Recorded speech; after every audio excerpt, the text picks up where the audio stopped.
Hi, we're here today with Lance Knaub, Dr. Lance Knaub, and he's gonna give us some suggestions on what to do for working at home.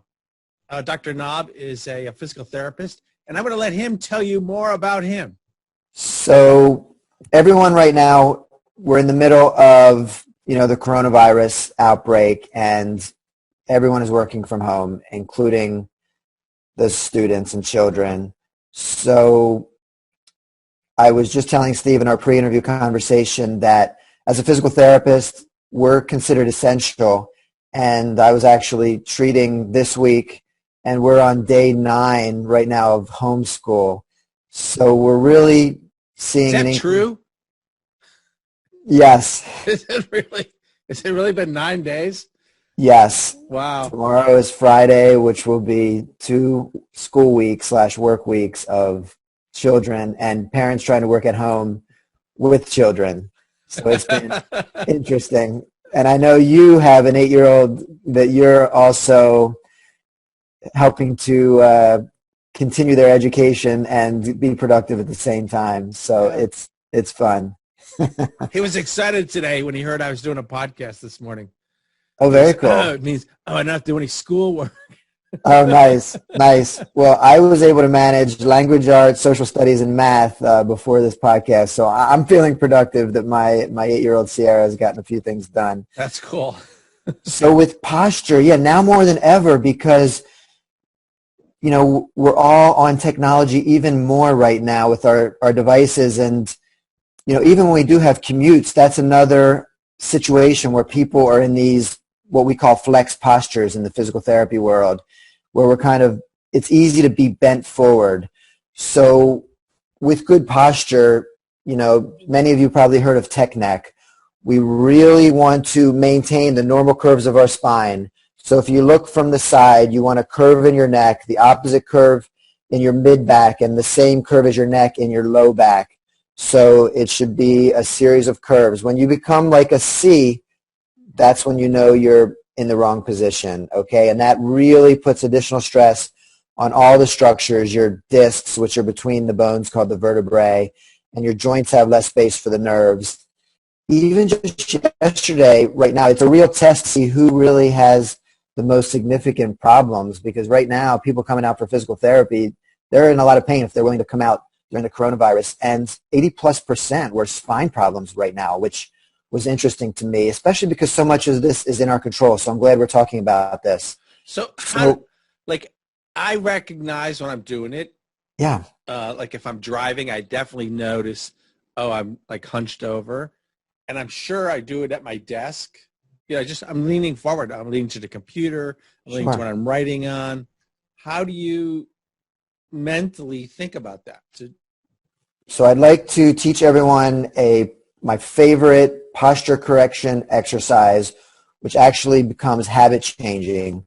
So if you think about your shoulder blades, and we just talked about what good posture should look like, so it's those normal curves, and when you actually go up tall like that, and you can think about a string from your sternum bone, if that's pulling you upright, it naturally, you can probably feel your abdominals sort of kicking in and engaging when you do that. And what I like to teach people is every waking hour, and it's very simple. It only takes about 10 seconds, and you can even do it when you're, driving. You can do it almost anytime, anywhere, safely. So if you think about your shoulder blades, which are your wing bones and your back, okay, so if you imagine go ahead and shrugging, taking those up to your ears, okay, and then you're simply going backwards, so pinching them together in the back, and now you're going to try to pull them down towards your feet.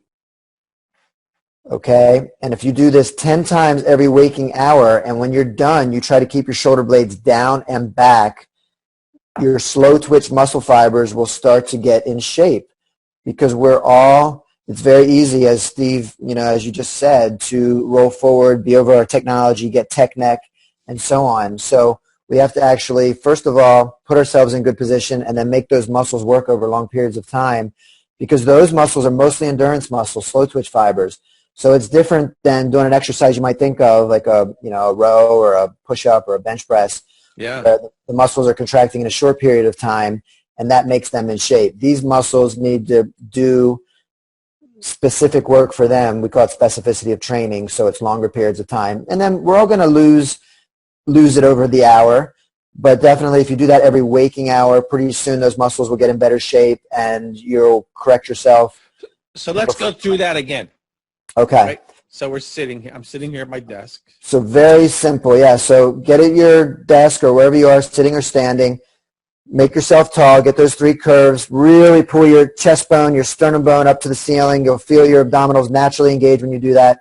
Now I'd like you to go ahead and lift your shoulder blades up towards your ears. Then take your shoulder blades and pinch them backwards behind you. And now take your shoulder blades and take them straight down to the floor. And a little bit of background on this. The upper muscles are the ones we overwork. The only reason we're actually using them is to give them a contraction, a maximal contraction, because once muscles work, they like to relax physiologically. And then the backwards and down muscles are underused muscles. So we're trying to retrain them. So we're going straight back and down, and we're trying to maintain the back and down, probably about 80%. You know, when you first do 1 repetition or 10 repetitions, you're really going to be extreme with your chest out. And that may not be normal or look normal, but if you keep 80% of that, you will be spot on. How did that feel to you, Steve? Good, except I kind of like going down. Yeah. Like I got back, fine. Okay. I can down is more difficult. So the down are muscles that you really have to connect your brain to and you probably don't use. So the up is going to be easy. They overwork. The back will be reasonable. And then pulling it down towards your feet is going to take some practice. So should that get better? Like if I did this all day? Yes. By the end of the day, would it make it easier to go down? It will. Would I get better at that? You will get better. And you also get better at maintaining it. So that's your assignment for today. Sweet. It sounds like this is my assignment for every day. Yes, that is true.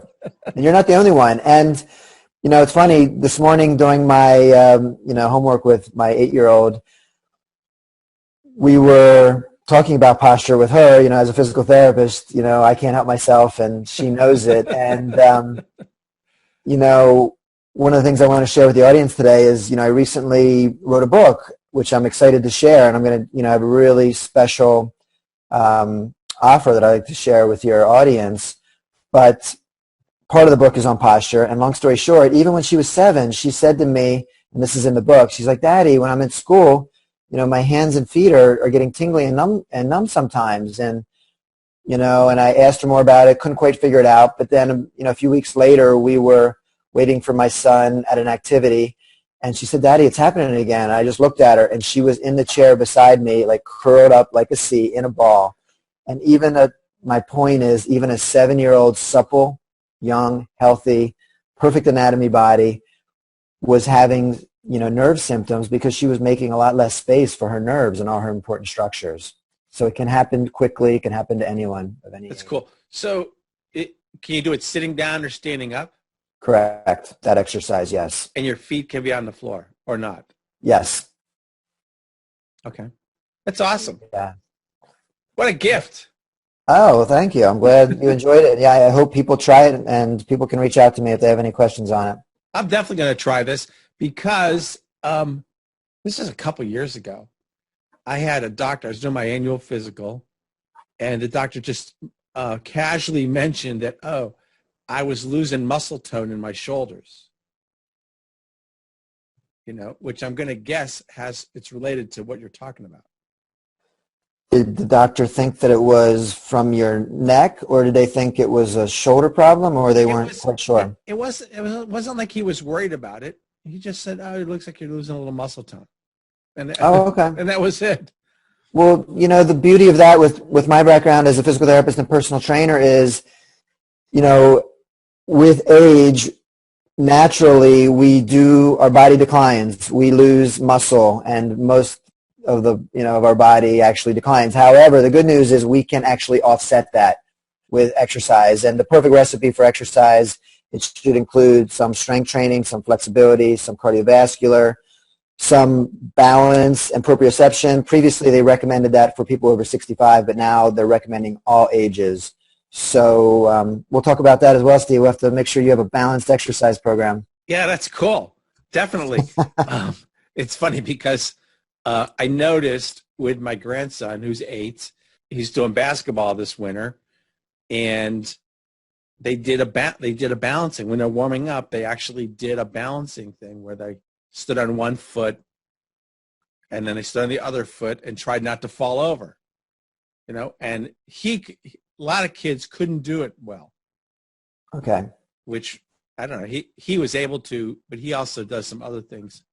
He dances and does some things like that maybe gives him more balance. But I was surprised at how many kids couldn't do it. Yes, no, definitely. I mean, kids at that age are really having a lot of brain and body development, and it just goes to show so many things at all ages. That's why the recommendation changed from 60 even to all ages for balance training, or what we call proprioception. Yeah. Everyone can benefit for partly for different reasons. I mean, they're really developing, but people in their 60s, 70s, our balance declines. However, balance improves more quickly than strength, so that's beautiful, and we can improve it quickly. And that's awesome. So it sounds like really we should all be really more cognizant of our overall health, not so much, or not the exclusion of working out, and we think of going to the gym and doing those things, but just some pretty simple things to take care of our bodies. Does that make sense? It totally makes sense, and you're really onto something key, that the state of the art in fitness is actually what we call functional training. It doesn't really require what you think of as really intricate, maybe fancy equipment that you may have seen in the past, where you're pushing with the weights moving up and down. It's actually more, if you're familiar with something, body weight. So just doing, crossing your arms and doing a body weight squat, for example, or doing that balance test, which is also the exercise, push-ups. So the reason those exercises are better, you're working more muscle groups, which is going to be more specific to real life. If you have to pick something off the floor or push something, pull something, you're getting balance benefits, as we just spoke about. You're burning more calories, which most people are looking to do. You're getting bone density benefits, so you're going to be more likely to get cardiovascular, aerobic, to improve your cardiovascular system and your heart. So it's a lot better than just sitting on a machine and working one muscle group in isolation. And that one muscle group, may look better, right? But we don't want to be all show and no go anyway.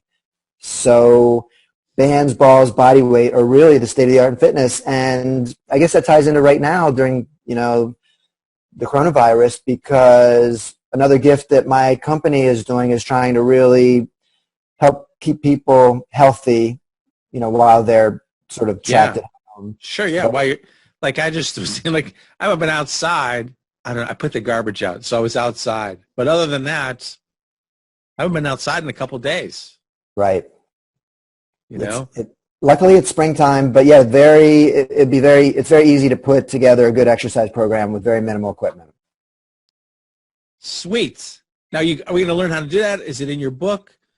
Some of that is definitely in the book, and Breakthrough Physical Therapy and Fitness, we are weekly and daily sharing sample workouts, so that's probably easier to actually see in person and just follow. And how do we follow you to find that out?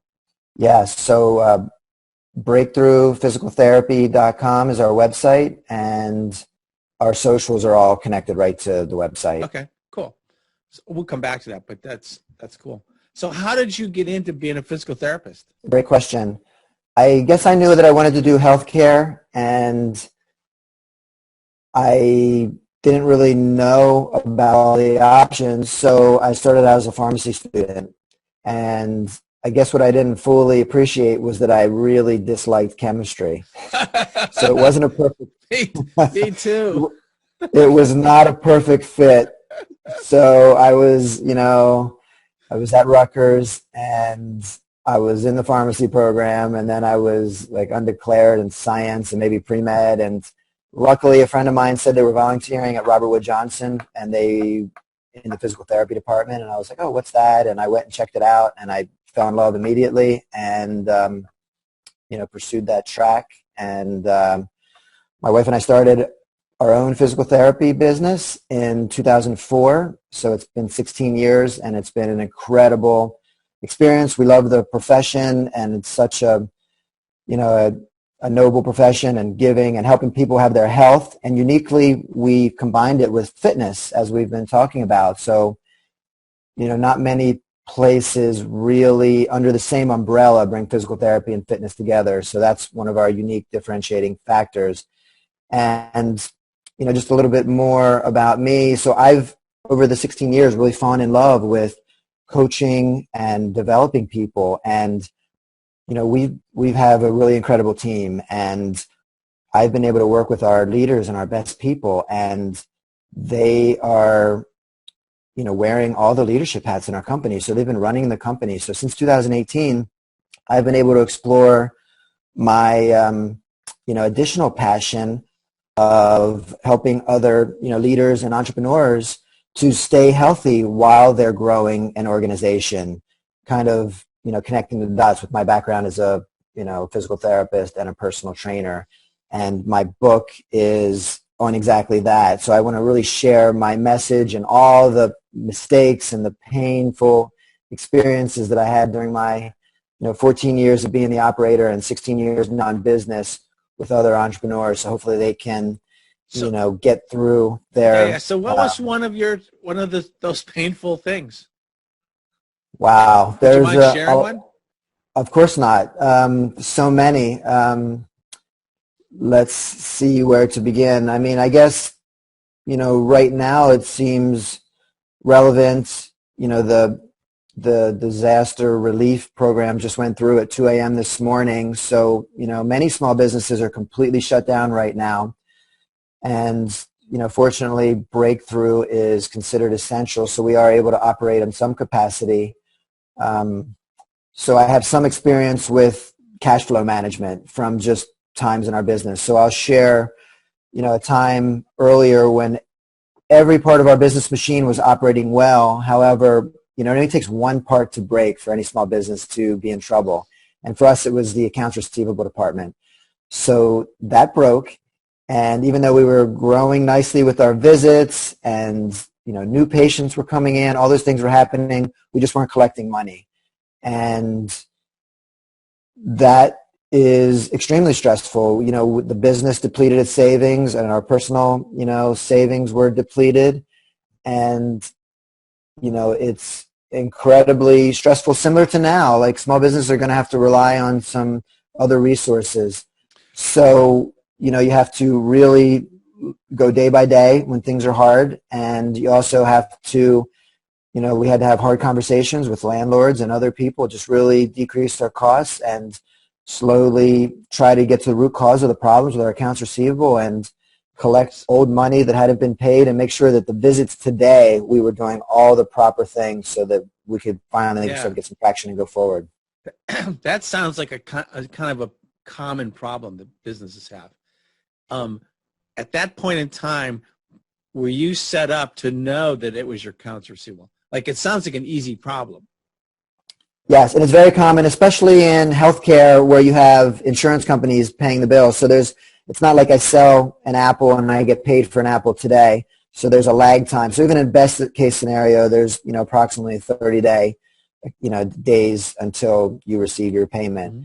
So we did pretty quickly know that it was accounts receivable. The problem is now this pipeline was empty because, humans weren't doing the right thing. It definitely wasn't anybody's fault besides our own and not managing it well. Personally, I rolled up my sleeves and I had to learn accounts receivable, but it's very common in medical as well because, physical therapists, physicians, they tend to be great physical therapists or physicians and therefore aren't really experts on the business side and just don't have enough processes and systems and controls in place for that part of the business. That's probably true of most people who aren't, if their business isn't business. Yes. Whether you're an artist, whatever it is you are, it seems that the business functions are kind of mundane to you, and you don't really pay attention to them or you don't become good at them. That's true. And I know your audience has a business background, but the first book I like to recommend to anyone considering business or management or in business is Michael Gerber's book, The E-Myth, Revisited. And you're probably aware that he describes work as technician work in the business, and versus work on the business. So work on the business is management and entrepreneurial work, and work in the business is your technician work, which would be physical therapy for me, or medical for a physician, or law work for an attorney, and so on. That's cool. So where did you go to school? Rutgers. So I did my undergraduate at Rutgers. I did my doctorate in physical therapy at UMDNJ in Newark, which is now part of Rutgers. And I was fortunate enough to study physical therapy in Aberdeen, Scotland, in the United Kingdom, and had an incredible experience. It was actually a program that was accredited by the American Physical Therapy Association, and living and studying abroad was something I always wanted to do. So that was incredible. That's actually where I met my wife. She was in the class behind me. And I had the benefit of meeting people from all over the country, and of course, it's amazing. Everyone in the world, they have the same bodies. Yes, that's true. It's real. What do we have in common? Well, we have the same body. That's true. There's a lot of dissimilarities, but that is exactly the same. Yeah, that's cool. So, what else would you like to talk about today? What kind of message you want to leave people with? Anything else that you think is important for them, like in this time, like really to be doing, anything like that? Yes, definitely a couple messages I'd really like to share with people. I mean, from spending 18 months on my book, which is 3 sections really, personal development, and then best business practice, and lastly, actionable health information. Couple key takeaways I'd really like to share with everyone. And, I'll go ahead and just let everyone know right now that I would like to, in these times, entrepreneurs are struggling, and the book is basically built as a process to help entrepreneurs get through times of extreme stress. So it's exactly what we're having now. So as a gift, I want to give, your entire audience the book, an electronic copy of the book, completely complimentary. And I've also got a workbook, electronic, that's also completely complimentary. And I'll be happy to be a resource. They can join my private Facebook group that goes along with that. So one of the messages that I'd like to share from, spending so much time putting that together is that the research has showed up until recently that about 75% of our quality of life and lifespan was from things in our control. The newest research is actually showing that it's probably even more than 90%. So our lifestyle essentially can impact our life, 90+% of it. So we can't blame anyone else. We can't blame our genetics. It's up to us, and that's really fantastic news. So just as we've been speaking about, exercise, sleep, nutrition, mental health, posture and ergonomics are the way I've divided up my last section, the actionable health section. But that's, largely in our control. So that's very important, and I'd like everyone to know that. And I guess the other big takeaway that I'd like people to do and think about, especially entrepreneurs, and especially in these times, I hear, now that I've been working and coaching entrepreneurs for a couple of years, I really recognize the pattern that small business owners and entrepreneurs they're very action oriented, which is good. And I'd like them to balance that with being strategic. So, it's almost like Stephen Covey says, you're every step you're taking, if your ladder's on the wrong building, you're going away from your goal. Okay, You're going in the wrong direction. So, many very smart entrepreneurs recommend just taking action, but I think you have to add to that, and it's got to be just take strategic action. So I advocate for business owners to do a fast cut of a business plan, to have some strategic work. And I've realized that 90+% of business owners don't have a business plan in place. And I've actually helped create a solution for that, where in 2 hours you do a really, the most essential points of a business plan. And then just in day-to-day living, I would recommend that people, before they jump into their emails and their social media and, other people's needs for them that they actually slow down and whatever their morning routine is going to be. But for me, it includes journaling.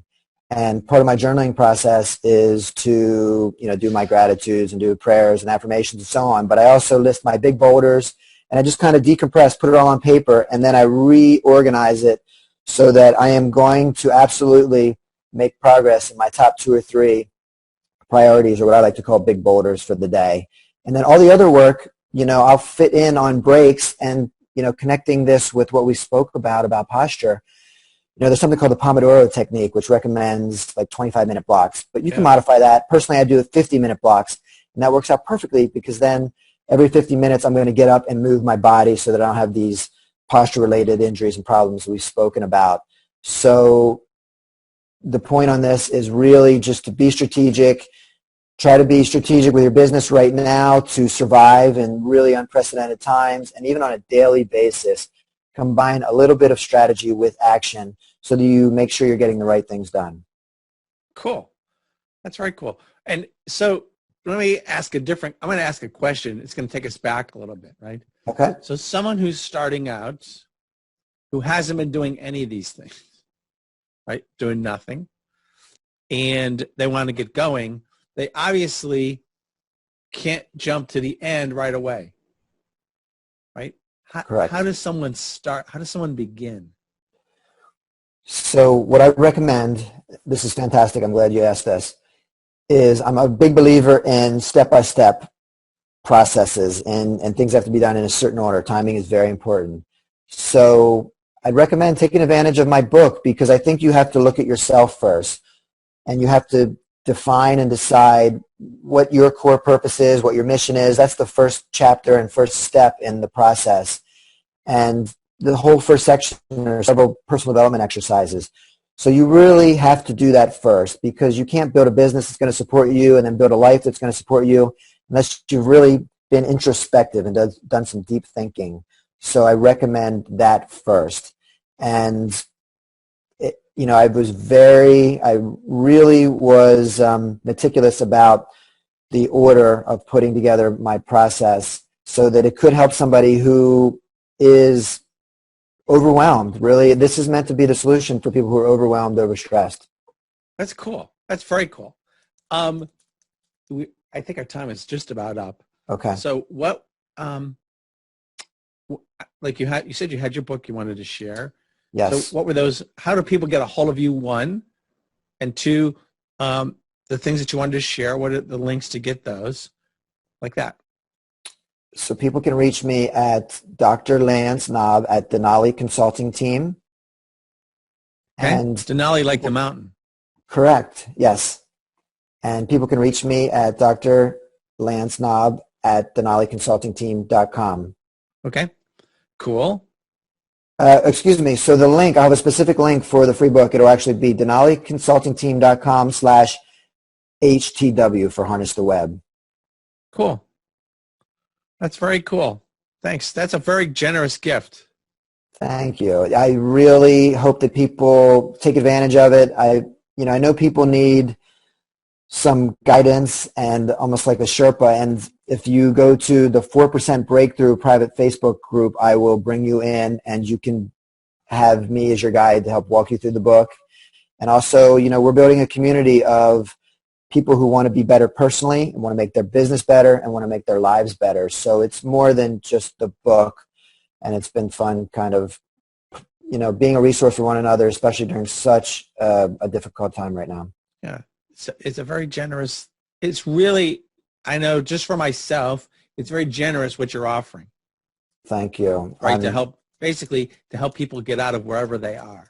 Yes. I mean, it's designed for entrepreneurs, but it is absolutely helpful for anyone really. And going back to your previous question about sort of where to get started, even on the health section, the third section, the first chapter in that is about mental health. So regarding health, I do believe that after you've done some personal development, you've done some basic best business practice, when we start to talk about your health, you have to just sort of like Napoleon Hill's book, Think and Grow Rich. It all starts with your mind. There's so much research behind that, and we can talk about it more at another time. People can reach out to me directly, check out the book, all those things. I'm available. So great.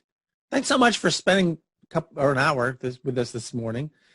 It's really great to have you as part of Harness the Web Now. We look forward to staying in touch with you in the future.